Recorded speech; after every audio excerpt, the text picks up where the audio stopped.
Hello bachcho, let's read this question. The question is, air at sea level is dense. This is a practical application of, and the options are Boyle's law, Charles law, Avogadro's law and Dalton's law. तो यहाँ पे हमें बताना है कि सी level पे जो air होती है वो बहुत ज्यादा डेंस होती है.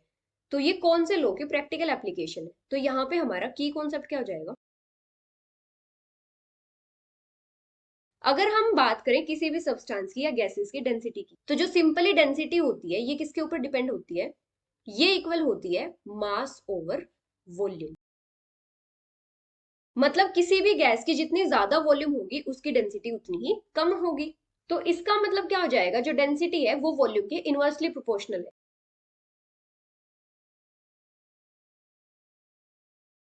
मतलब वॉल्यूम जितनी ज्यादा होगी डेंसिटी उतनी ही कम होगी. अभी सी लेवल पे क्या होता है? जो एयर का प्रेशर होता है वो बहुत ज्यादा होता है.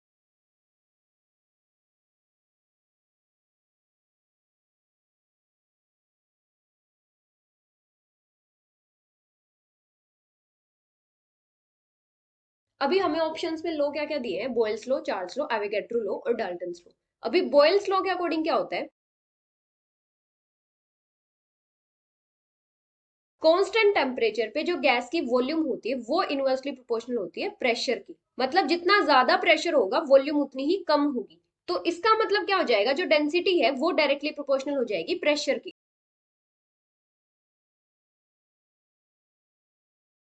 तो बॉयल्स लॉ के अकॉर्डिंग क्या होता है? जो वॉल्यूम होती है वो इनवर्सली प्रोपोर्शनल होती है प्रेशर के. मतलब जितना ज्यादा प्रेशर होगा वॉल्यूम उतनी ही कम होगी, और वॉल्यूम जितनी कम होगी डेंसिटी उतनी ही ज्यादा होगी. इसका मतलब क्या होगा? जो डेंसिटी होगी वो डायरेक्टली प्रोपोर्शनल हो जाएगी प्रेशर की. तो सी लेवल पे क्या होता है? प्रेशर ज्यादा होता है, इसकी वजह से वहां पे क्या होता है? वॉल्यूम कम होती है और जो डेंसिटी होती है वो ज्यादा होती है. इसीलिए सी लेवल पे जो एयर होती है वो ज्यादा डेंस होती है.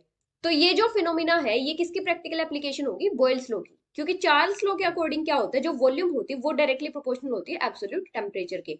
तो यहाँ पे क्या होता है? वॉल्यूम और टेम्परेचर का रिलेशन आता है. अभी अगर हम बात करें एवोगैड्रो लॉ की, तो एवोगैड्रो लॉ से क्या होता है? वॉल्यूम और नंबर ऑफ मोल्स का रिलेशन आता है. मतलब जो वॉल्यूम होती है वो डायरेक्टली प्रोपोर्शनल होती है गैस के नंबर ऑफ मोल्स के.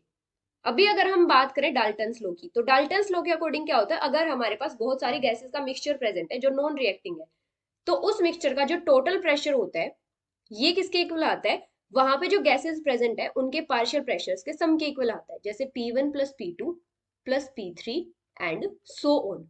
तो बॉयल्स लॉ के अकॉर्डिंग क्या आता है? वॉल्यूम और प्रेशर का रिलेशन आता है. इससे फिर हमारे पास डेंसिटी और प्रेशर का रिलेशन आता है.